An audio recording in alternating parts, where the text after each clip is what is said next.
ای عاشقان پیمانه را گم کردم، زان می که در پیمانه ها اندر نگنجد خوردم. مستم ز خمر من لدن رو محتسب را غمز کن، مر محتسب را و تو را هم چاشنی آوردم. ای پادشاه صادقان چون من منافق دیده، با زندگانت زنده هم با مردگانت مرده. با دلبران و گل رخان چون گل بنام بشکفتم،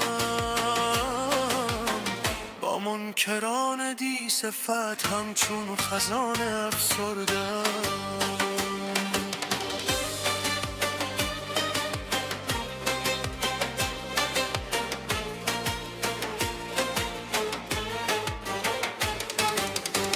ای نان طلب در من نگر والله که مستم بی خبر.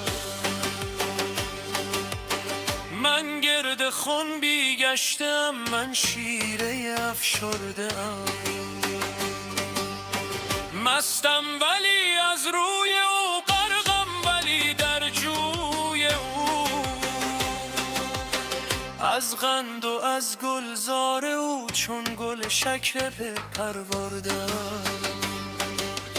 روزی که عکس روی او بر روی زرد من فتد،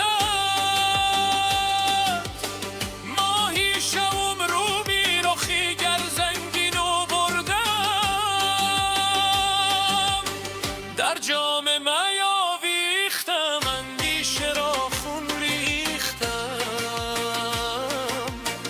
با یار خود آمیختم زیرا درون پرده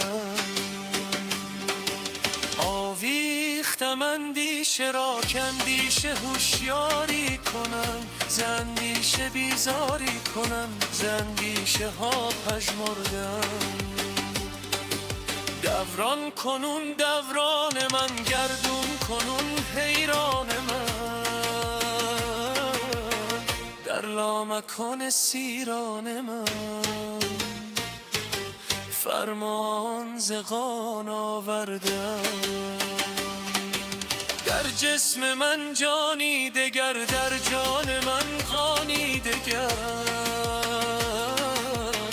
بان من آنی دیگر،